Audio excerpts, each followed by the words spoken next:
안녕하세요. 오늘도 사연 튜브를 찾아주셔서 감사합니다. 오늘의 사연 시작하겠습니다. 안녕하세요. 전 결혼 3년 차 18개월 아들을 키우고 있는 여성입니다. 제가 이렇게 유튜브에 사연을 올리게 될 줄은 꿈에도 몰랐습니다. 바로 모든 사연들이 남들 얘기라고 생각했으니까요. 때로는 쓴이들을 욕한 적도 있었어요. 왜 바보같이 당하고 사는지 이해가 가질 않았거든요. 하지만 저도 결혼을 하고 현실에 부딪혀 보면서 사람 마음이라는 게 제 뜻대로 되지 않는다는 걸 깨달으면서 사연을 보내주신 주인공들의 마음을 충분히 이해할 수 있었습니다. 바로 도대체 어떤 일이 있었길래 제가 이런 말씀을 드리는지 천천히 적어 가보도록 하겠습니다. 흔히들 동갑이랑 결혼을 하면 많이들 싸운다는 말 들어보셨죠? 전 고등학교 동창과 결혼을 한 케이스예요. 원래는 고등학교 졸업을 하고 난 이후에는 연락도 하지 않고 지낸 친구인데 우연찮게 사회생활을 하다가 만나서 결혼까지 한 케이스입니다. 그래서 동갑 남편이랑 살면서 많이 싸우냐고요? 아니요. 남편이 어렸을 적부터 좀 개구지고 드세긴 해도 천성 자체가 순한 사람이어서 잘 싸우지 않아요. 뭐랄까, 싸움 자체가 이루어지지 않는다고 할까요? 그런데 싸움은 엉뚱한 사람들이랑 많이 했습니다. 그건 바로 상식을 뛰어넘는 시어머니와 시누인데요. 아마 제 이야기를 들으시면 여러분들이 뒷골을 잡을지도 모르겠습니다. 제 사연을 시작하려면 남편과 연애를 했던 시절부터 거슬러 올라가야 하는데요. 전 당시 공기업의 계약직 직원으로 일을 하고 있었습니다. 정직원은 아니었지만 보수나 혜택이 좋아서 꽤 만족스런 직장 생활을 하고 있었죠. 어느 무덥던 여름날 친구랑 시원하게 생맥주를 하고 있는데 누군가 제게 아는 척을 하더라고요. 어? 너 설정현 맞지? 그렇지. 나 누군지 모르겠어? 누구, 어? 설마 곽현수? 너 정말 현수니? 그래. 와, 이게 얼마만이냐? 너 찾으려고 동창들한테 얼마나 수소문을 했는데 이런 데서 만날 줄이야. 그래? 날 그렇게 찾았어? 왜? 왜긴 너랑 나랑 얼마나 절친이었냐. 우리 학교 뒷산 정원에서 같이 간식도 많이 먹었잖아. 그래서 내가 꽃 냄새만 맡으면 네 생각 때문에 잠을 못 잔다니까. 참나, 뻥치는 버릇은 여전하구나. 아무튼 이렇게라도 반갑네. 나도 가끔 네 생각 나던데. 학교 다닐 때 퍽 어울려 다녔던 단짝 친구라서 반가운 마음이 컸죠. 그런데 동그란 뿔테 안경을 쓰고 다녔던 그 친구는 그 사이 키도 훨씬 더 크고 안경도 벗었더라고요. 분명 어렸을 적 얼굴은 그대로인데 뭔지 모르게 남자의 향기가 난달할까요? 당시에는 티를 내지 않으려고 노력했지만 솔직히 마음이 꽤 설레는 겁니다. 서로 연락하고 지내자며 연락처를 주고받은 후 집으로 돌아갔는데 며칠 동안 그 친구의 연락을 얼마나 기다렸는지 모르겠습니다. 물론 제가 먼저 연락을 했으면 됐겠지만 그럼 제가 너무 쉬운 여자처럼 보일 수 있잖아요. 연애는 밀당이 얼마나 중요한데요. 그래서 설레고 애타는 마음을 꼭 부여잡으면서 그 친구의 연락을 기다렸죠. 그리고 일주일 뒤 드디어 그 친구한테서 연락이 오는 겁니다. 무심한 놈, 왜 이렇게 늦게야 연락을 했던 걸까요? 정연아, 잘 있었어? 나 홍콩에 출장 다녀왔는데 어제 귀국했어. 홍콩? 너 중국말 잘해? 나 대학 중국어학과 나왔잖아. 겨우 그 재주로 회사 취직해서 그나마 먹고 산다. 어쭈? 그렇게 공부하기 싫어하더니만 밥벌이는 하나 보네? 곽현수, 야, 다시 보이는걸? 그래? 그럼 우리 그동안 못다한 이야기나 할까? 오늘 시간 어때? 좋아, 시간 괜찮아. 그럼 내가 그쪽으로 너 데리러 갈게. 그렇게 기다리던 그 친구와 만나서 이런저런 이야기를 나누었는데 식품회사 영업 파트를 맡고 있었고 중국과 홍콩을 넘나들며 열심히 일을 하고 있었더라고요. 솔직히 좀 놀랐습니다. 훈남으로 변한 것도 모자라 은근히 지적인 매력도 있는 겁니다. 제가 여러분들에게 자세하게 말을 해드리지 못해서 그렇지 학교 다닐 때 걔가 제일 잘했던 건 빵을 한 입에 다 먹기, 뭐 그 정도였으니까요. 그런 걔가 남자 냄새가 물씬 풍기는 멋진 청년으로 나타났으니 제 마음이 설레지 않을 수가 있나요? 게다가 영업직에 있어서인지 말도 얼마나 청산유수처럼 잘도 하는지 그 친구와 함께 있는 동안 시간이 언제 지났는지도 모를 만큼 빨리 지나가는 겁니다. 우리는 그 뒤로도 여러 번 만났고 서로 잘 맞는 부분이 많다는 것도 알게 되었죠. 더욱 가까워진 우린 자연스럽게 연인으로 발전을 했습니다. 그 애가 제게 처음으로 사귀자고 고백을 했을 땐 정말 너무 로맨틱해서 까무러칠 뻔했죠. 저녁을 먹고 카페에서 차를 마시면서 이야기를 나누고 있었는데 갑자기 그 카페로 꽃이 배달되는 겁니다. 꽃 배달원은 손님이 많은 그 카페에서 큰 목소리로 제 이름을 부르면서 절 찾더라고요. 여기 혹시 설정현 씨 계십니까? 장미꽃 백송이를 곽현수 씨가 보내셨는데요. 네? 전데요? 거기에 있던 손님들의 시선을 한 몸에 받으며 전 장미꽃 한 알음을 품에 안았습니다. 그러자 빵긋 웃던 그 친구가 이렇게 말하는 겁니다. 그 꽃 받았으니까 오늘부터 우리 일일이다. 참 요새 중국어학과에선 연애학도 가르치는지 어찌나 여자 마음을 설레게 하는데 능숙하던지요. 전 한번 튕겨보지도 못하고 그 친구의 마음을 받아들였습니다. 그렇게 애인이 된 친구는 남자친구로서도 전혀 모자람이 없었어요. 제겐 너무나도 잘해줬고요. 어떻게 하면 절 즐겁게 해줄지 연구를 할 정도로 정성을 쏟았습니다. 그런 남자와 미래를 꿈꾸게 된 건 당연한 일이었고요.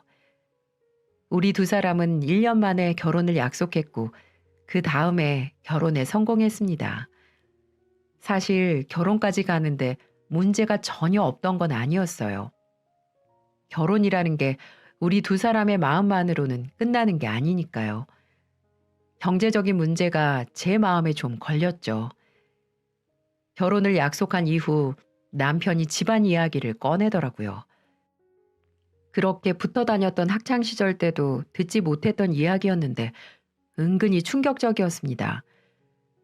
남편의 어머니는 식당에서 억척스럽게 살았고 아버지는 한량으로 사신 지가 벌써 오래됐다는 겁니다.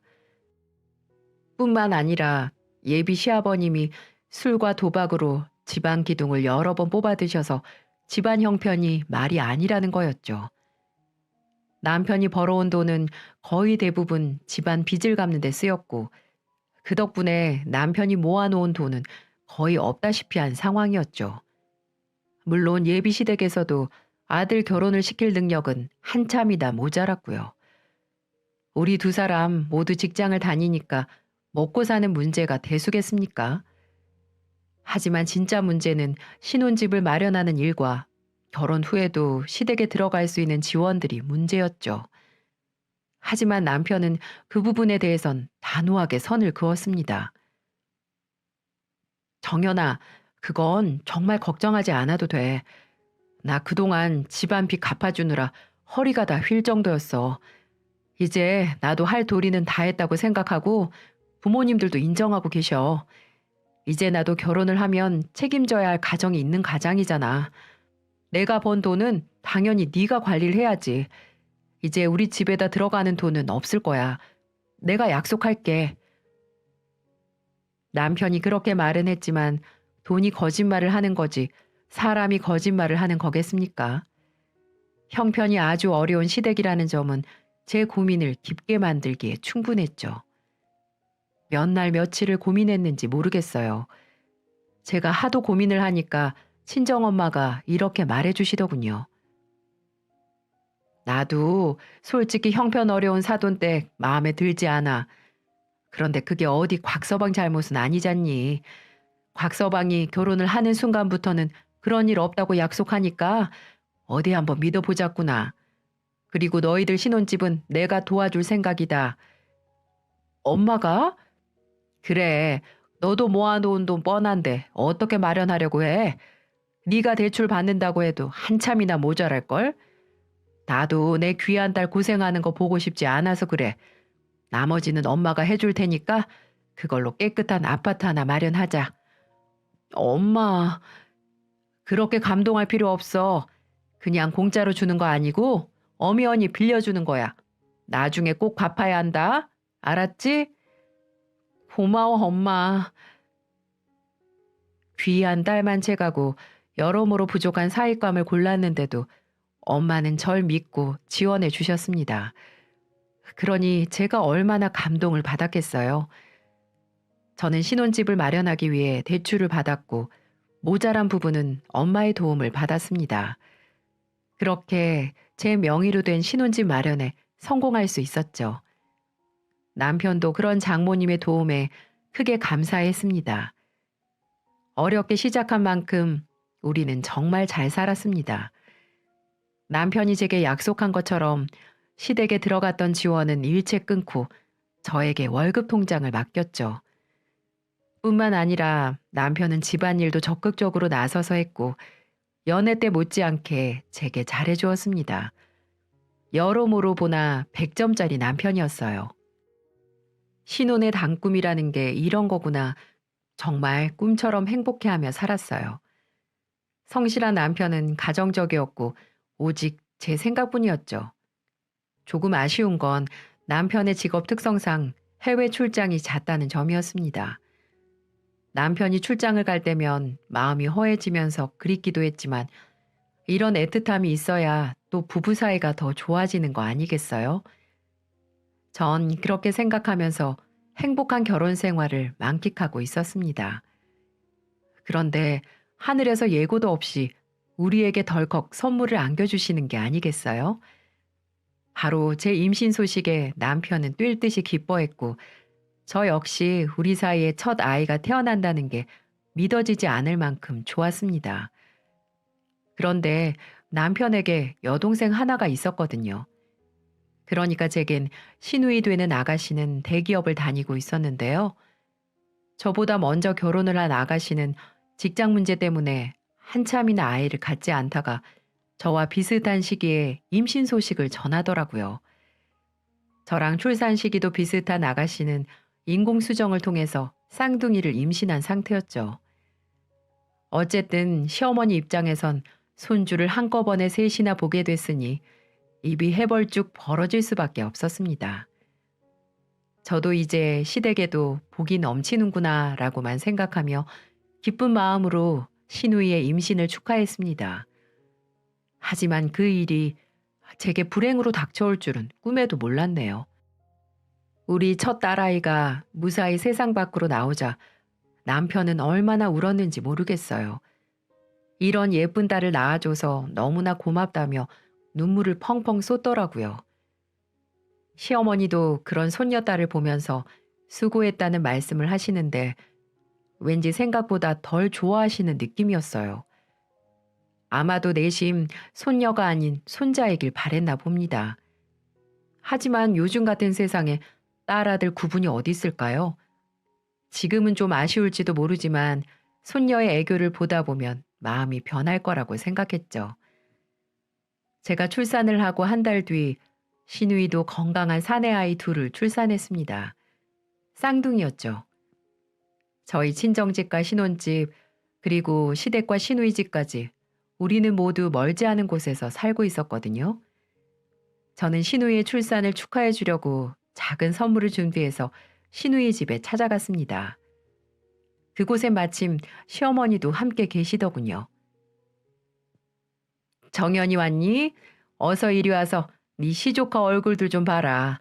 얼마나 인물들이 잘났는지 말도 못하게 잘생겼다니까.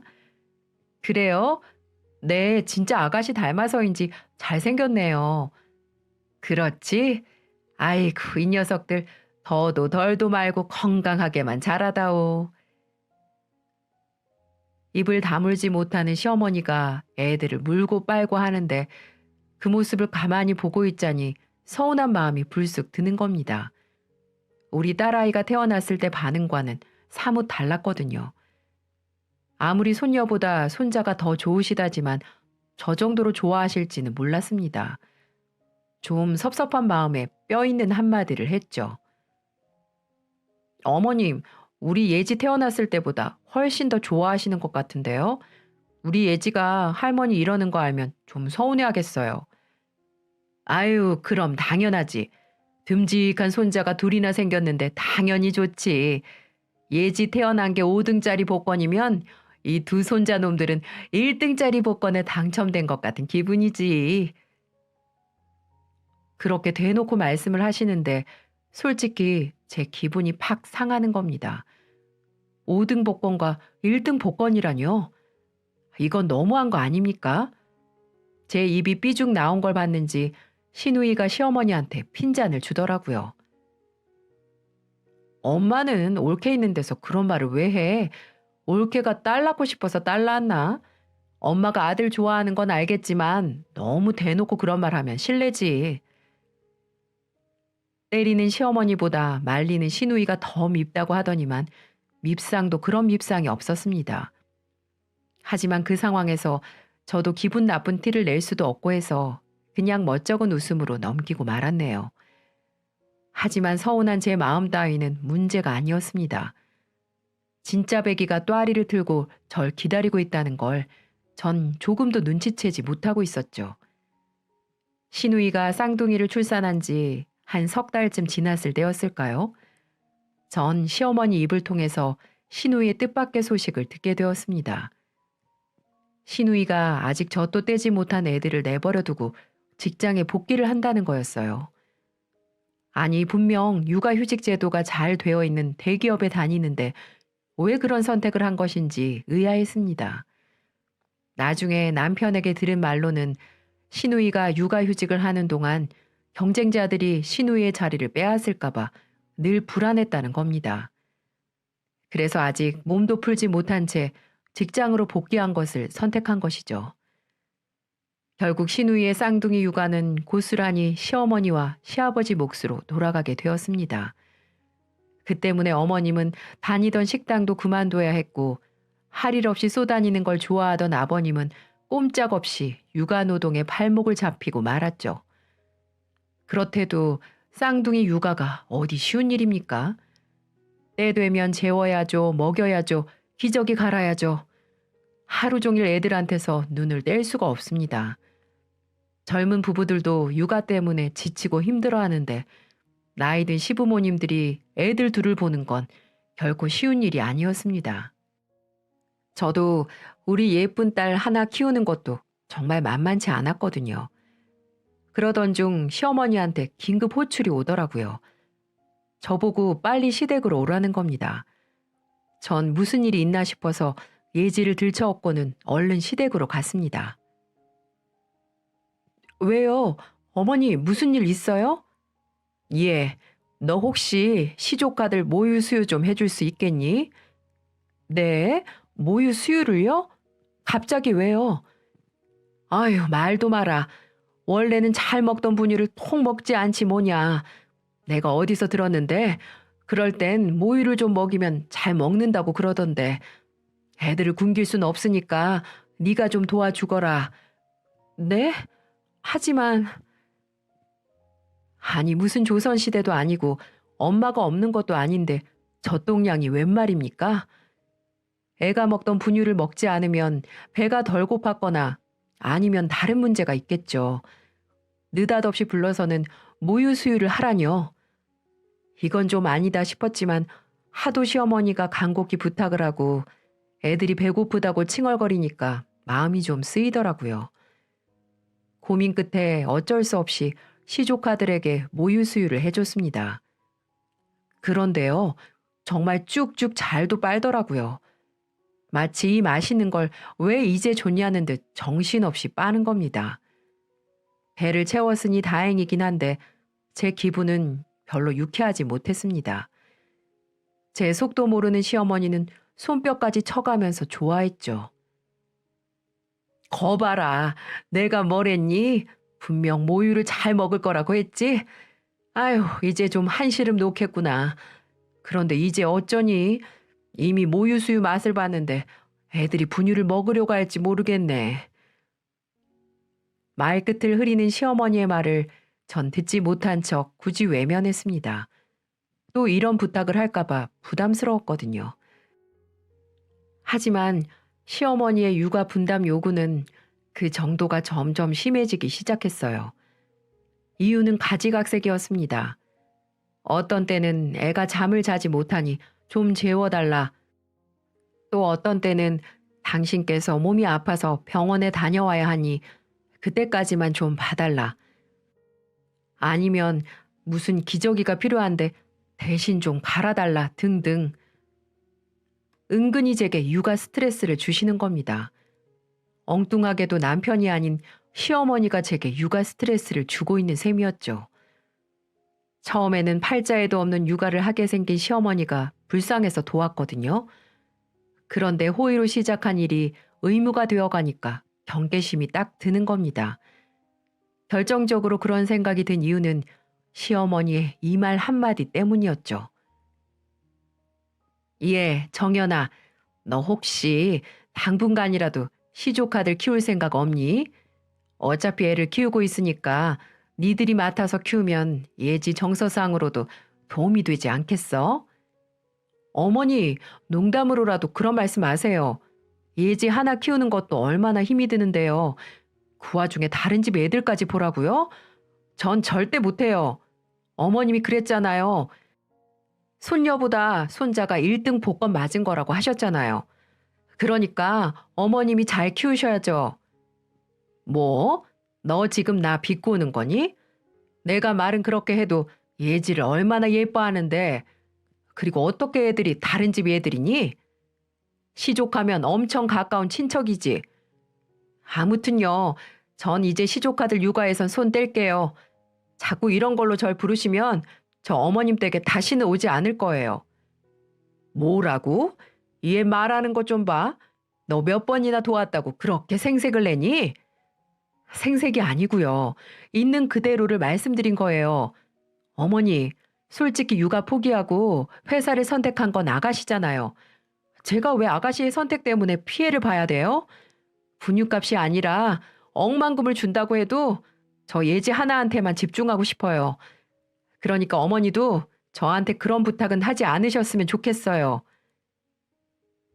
어떻게 들으면 시어머니가 서운해할지도 모르지만 저는 말이 나온 김에 단호하게 못을 박아야 한다고 생각했어요. 책임지지도 못할 아이를 낳아놓고는 자신의 성공을 위해 다른 사람한테 민폐를 끼친 시누이도 미웠고요. 은근슬쩍 시누이의 의무를 저에게 떠넘기려고 한 시어머니도 못마땅했습니다. 이런 속상한 사정을 남편에게 말하고 싶었지만 출장 간 남편 마음을 굳이 심란하게 만들 필요가 있겠어요. 그래서 남편이 돌아올 때까지는 꾹 참고 말하지 않았죠. 제 마음을 털어놓을 수 있는 사람은 오직 친정엄마밖에 없었어요. 친정엄마는 시어머니 엉뚱한 행동에 대해 이렇게 말하더군요. 사부인이 오죽 힘들면 저러시겠니. 아들, 딸 키우는 일에도 무심했던 바깥 사돈이 손자들 키우는 것에 관심이 있을 리는 만무하고 결국 네 시어머니가 독박 육아를 하는 것과 다름없을 텐데 나이 든 양반이 얼마나 고되시겠어. 지푸라기라도 잡는 심정으로 널 찾았을 거다. 그러니까 너무 마음에 담아두지 마라. 친정엄마의 말을 듣고 보니까 시어머니의 절박한 심정이 이해되는 구석도 있기는 했습니다. 그래도 이 문제를 해결하려면 다른 방법을 찾았어야죠. 그걸 엉뚱한 저한테서 찾는 건 진짜 아니었어요. 아무튼 시어머니에게 제 뜻을 단단히 말씀드렸으니까 저와는 상관없는 일이 될 거라고 생각했습니다. 그런데 어느 날 초인종이 울려서 문을 열어보니까 시어머니가 계신 게 아니겠어요? 두 시조카들까지 데리고 말입니다. 어머, 어머님이 웬일이세요? 애들까지 데리고? 딱 3시간만 부탁하마. 네? 3시간이요? 무슨 3시간이요? 내가 급한 볼 일이 있어서 그래. 애들 딱 3시간만 봐줘라. 네? 안 돼요, 어머니. 말도 없이 이러시는 게 어딨어요? 저 조금 있다가 장도 보러 가야 해요. 넌 장을 보러 가야 하지만 난 우리 오빠 보러 가야 해서 그래. 그러니까 부탁 좀 하자. 어? 오빠요? 어머님이 오빠가 어딨어요? 나 있어. 오빠. 훈이 오빠라고. 내가 진짜 좋아하는 오빠가 있어. 네? 아무튼 부탁 좀 하마. 알았지? 그러니까 어머니 친구분이 유명 가수의 콘서트 티켓을 얻었고 같이 가자는 제안에 어머니는 홀딱 넘어가 버리고 만 겁니다. 그리곤 애들을 제게 무작정 맡겨두곤 콘서트장으로 후다닥 내빼고 만 것이었죠. 참 기가 막혀서 어찌할 바를 모르겠더라고요.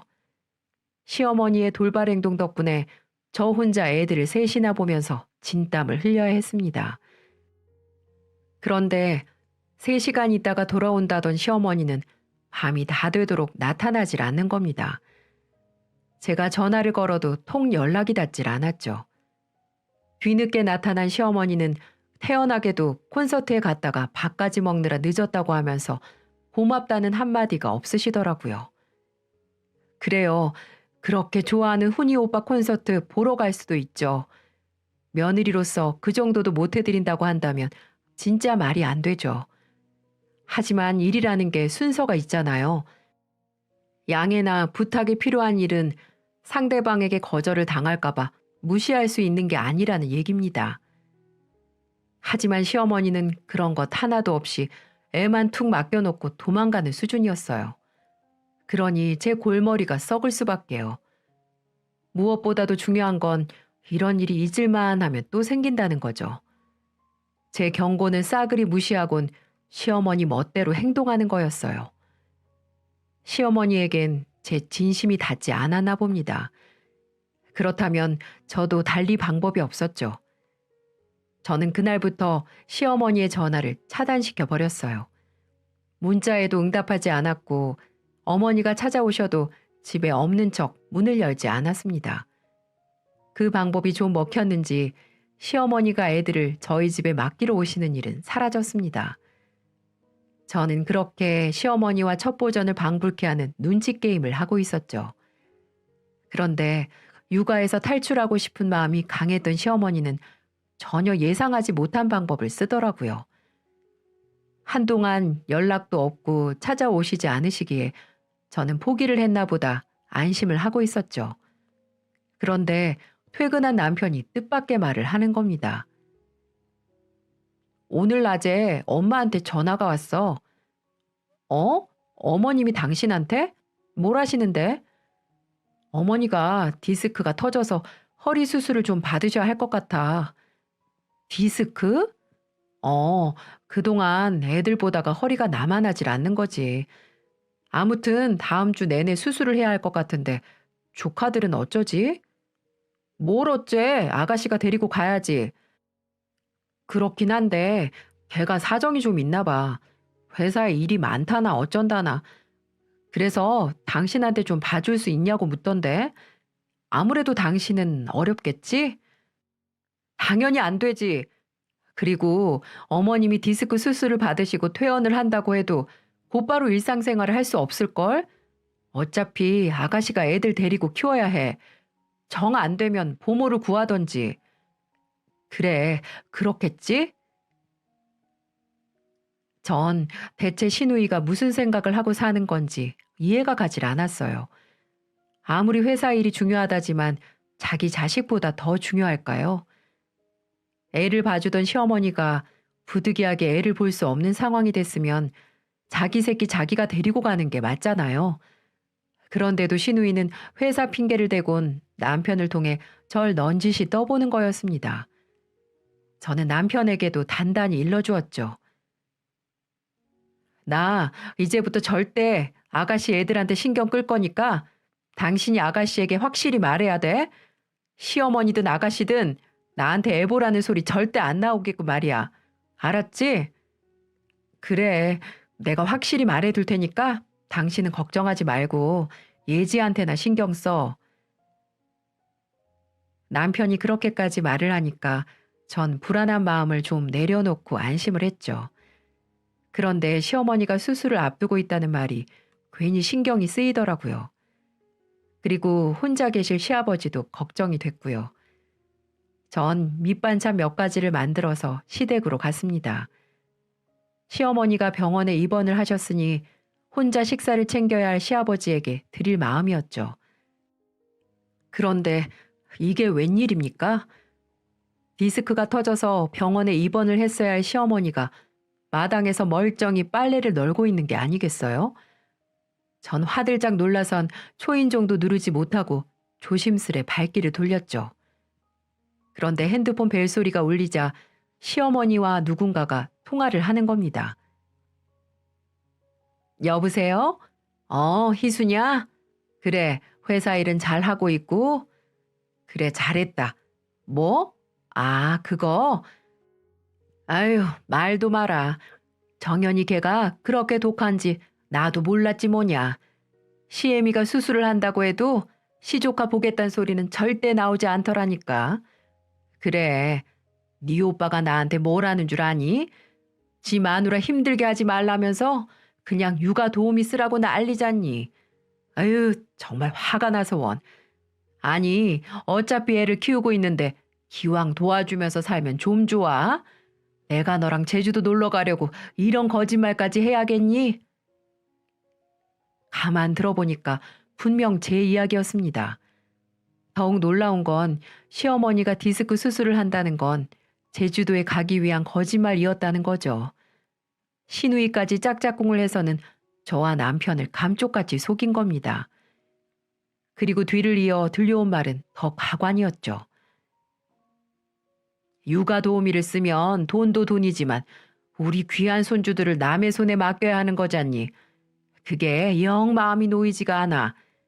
그래서 정연이가 딱인데 정연이가 저렇게 완고하게 거부를 하니까 방법이 없잖냐.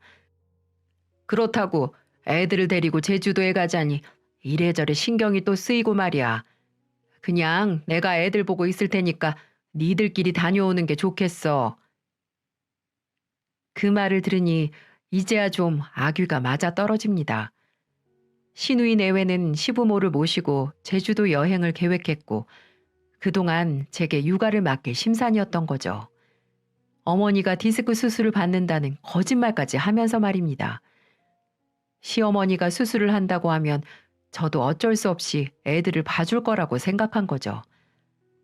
전 조용히 분을 사기며 집으로 돌아왔습니다.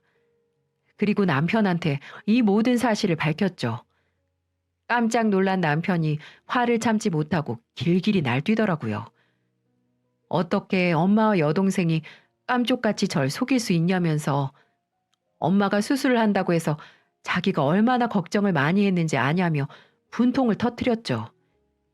전 그런 남편을 진정시키며 일단은 모른 척을 하라고 했습니다. 이제 제주도 여행이 임박한 시어머니가 어떻게 나올지 궁금했거든요. 그리고 그 다음 날 시어머니가 저희 집에 찾아왔더라고요. 전 짐짓 모른 척하며 시어머니를 반겼습니다. 아니 어머니 디스크 수술을 하신다면서요. 어떻게 걸을 수는 있는 거예요? 어? 살살 걸으면 걸을만 해. 근데 무리하면 통증이 심하니까 수술을 하려는 거지. 그것 때문에 내가 일부러 널 찾아왔다. 너도 내가 무슨 이야기를 하려는지 짐작하지? 혹시 어머니 수술 받는 한 주 동안 애들 봐달라는 말씀 하시려는 거예요? 그래 정연아. 나도 너한테 부탁하고 싶지 않은데 정말 상황이 좀 그렇다. 난 수술을 받아야지.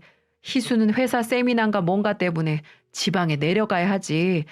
박서방도 일 때문에 집에 못 들어온다고 하지. 일을 어쩌면 좋냐. 진짜 도저히 안 되겠니? 네, 죄송하지만 저 애들 둘 단 하루도 맡을 자신이 없어요. 그냥 도우미 구해서 쓰시는 걸로 하세요. 그럼 혹시 사부인은 어떠냐? 네? 저희 엄마요? 그래, 사부인은 예전에 봉사활동도 많이 하셨고 초등학교 선생님이셨잖니. 그러니까 애들 좀 봐달라고 부탁을 좀 해보자꾸나. 일주일 봐주시면 내가 용돈 하시라고 10만 원 드린다고 네가 한번 물어봐라.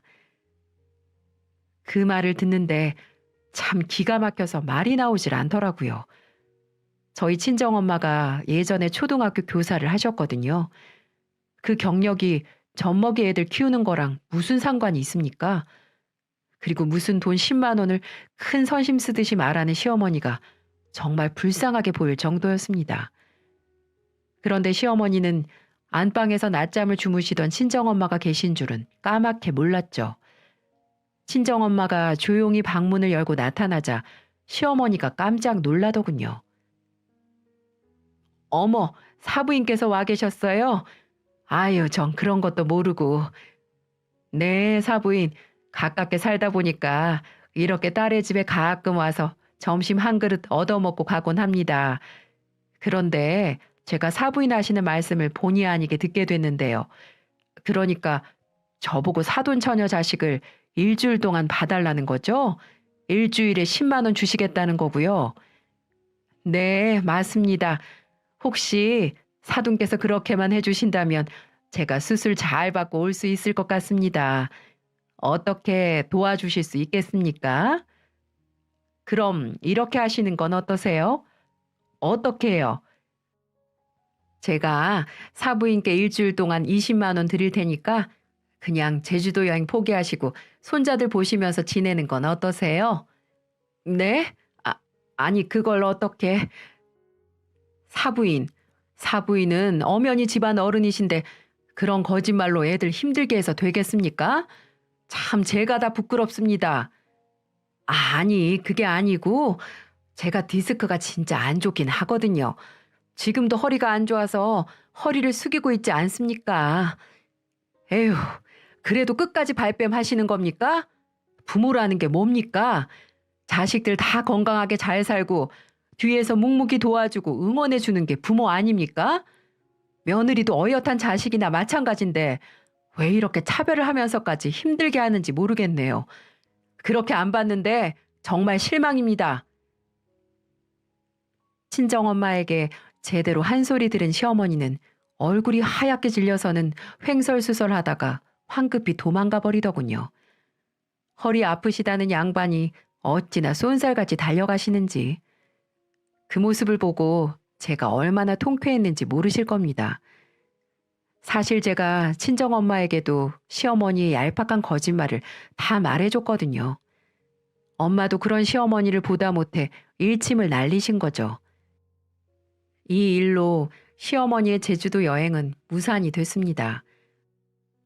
그 뒤로 남편이 시어머니와 시누이에게 어떻게 그런 거짓말을 할 수 있냐며 불같이 화를 냈어요. 엄마, 해도 해도 너무한 거 아니야? 딸만 자식이야? 며느리는 자식 아니냐고. 내가 엄마 때문에 처갓집에도 얼굴을 들고 다니질 못하겠다. 왜 이렇게 사람을 지치게 만드는 건데? 애 보는 게 보통 힘들어야지 말이지.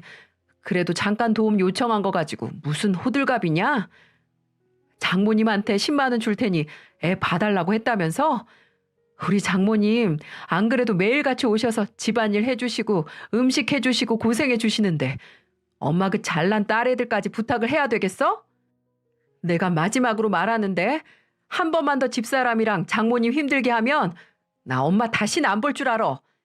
그리고 당장 가서 장모님한테 사과드려. 집사람한테도 그동안 거짓말하고 이용해 먹은 거 보상하시고요. 남편이 그렇게 단단히 말을 하자 어머님도 본인도 느끼시는 게 많은 건지 더 이상 저를 힘들게 하지 않습니다. 그리고 그 후 시댁에 방문했더니 살이 한 달 사이에 4kg나 빠지셨더라고요. 그만큼 홀로 독박 육아하는 게 힘드셨나 봅니다. 힘이 하나도 없어서는 애들 겨우 재웠다며 누워만 계시더라고요. 그걸 보니 솔직히 안타까운 심정도 들었습니다.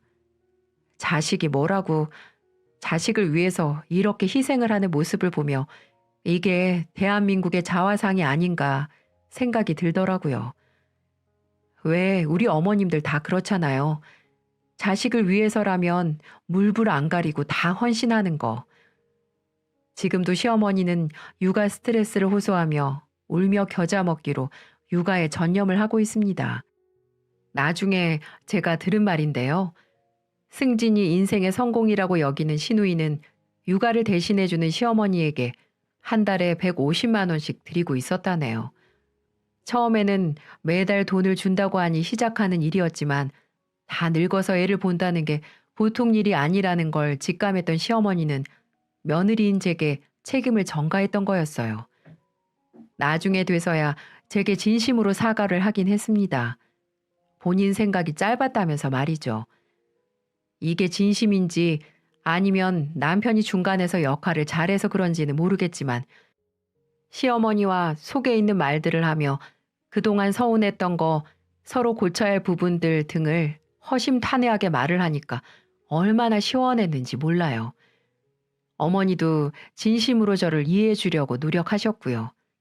그 모습을 보니 너무 고마웠습니다. 저와 어머니의 갈등은 바로 시누이 때문이었어요. 뒤에서 시누이가 중간에서 이간질하는 바람에 은근 서로 쌓인 감정들이 많더라고요. 뒤에서 시누이가 조종까지 하고 있었던 줄은 몰랐네요. 어머니와 풀긴 풀었지만 시누이를 언제 한번 손 좀 봐줘야겠다는 생각을 하게 됐습니다. 그리고 또 하나 변한 게 있다면 얼마 전에 결국 어머니는 손주들을 시누이에게 더 이상 애들 못 키운다고 선언하고 와버렸다고 했습니다. 베이비시터를 구하든 네가 회사 때려치우고 애들을 보든 알아서 하라면서 말이죠. 뻥찐 시누이는 이제 와서 그런 게 어딨냐며 10만 원 올려서 매달 160만 원 줄 테니 다시 봐달라고 한동안 간절히 부탁을 했다고 했지만 어머니가 강하게 거절했다고 했습니다. 결국 시누이 애들은 시누이 시댁 쪽에서 맡게 됐다고 하더군요. 진작부터 그럴 것이지 괜히 어머니한테 맡겨서는 우리 사이만 나빠지게 했는지 모르겠네요. 지금은 어머님이 집으로 오셔서 우리 아이도 봐주시고 청소도 해주고 있어요. 그동안 제게 했던 행동들을 반성이라도 하신 듯 전혀 딴 사람이 됐습니다. 그러면서 외손주보다 우리 친손주가 더 귀하다면서 요즘 얼마나 우리 애를 예뻐하는지 모릅니다. 덕분에 제가 이제는 숨통이 트여 바람도 좀 쐬고 사람들도 간간히 만나고 있네요. 얼마 전 설에는 시누이가 왜 친손주랑 외손주랑 차별하냐며 방방 뛰며 우는 겁니다. 자기 커리어를 쌓으면서 살고 싶은데 엄마가 돼가지고 왜 안 도와주냐면서 말이죠. 어머니는 더 이상 오냐오냐 시누이를 대하지 않으셨어요. 딱 한마디를 하시더군요. 한 번만 더 그런 소리 하려면 찾아오지도 마라. 이렇게 말을 하시는 거 있죠? 둘이 티격태격하는 모습을 보면 얼마나 웃기던지. 결국 시누이는 벙어리처럼 요즘 입이 쭉 나와서는 서운함을 갖고 지내고 있다고 했습니다. 그래도 어쩌겠어요. 자기 자식은 자기가 키워야지. 언제까지 친정엄마에게 의지를 할 건가요? 이 세상에 자기 자식보다 소중한 게 있을까요? 직장이 더 중요하면 애초부터 애를 낳지 말았어야죠. 저는 낳기만 했다고 해서 부모라는 생각이 안 들어요. 부디 시누이가 어서 빨리 정신 차리길 바랄 뿐입니다. 이렇게 저의 결혼 생활은 한순간 위기가 찾아왔지만 중간에서 역할을 잘해준 남편 덕분에 시모와 저는 해피엔딩으로 화해를 잘 할 수가 있게 됐습니다. 그래서 요즘 남편이 있어 행복하고 우리 아이가 건강하게 자라고 있어서 하루하루 감사히 생각하며 살고 있네요. 이걸 보시는 여러분들도 시댁과의 갈등이 있으면 마음에 쌓아두지만 마시고 시원하게 얘기를 하면서 풀어나가시길 권해드립니다. 갈등이 쌓이고 쌓이면 나중에 정말 걷잡을 수 없는 게 인생인 것 같더라고요. 제 사연은 여기까지입니다. 어제 밖에 나가보니 벚꽃이 많이 피었더라고요. 이걸 보시는 분들도 벚꽃처럼 화사하고 예쁜 인생만 사시길 기원해 드립니다. 감사합니다.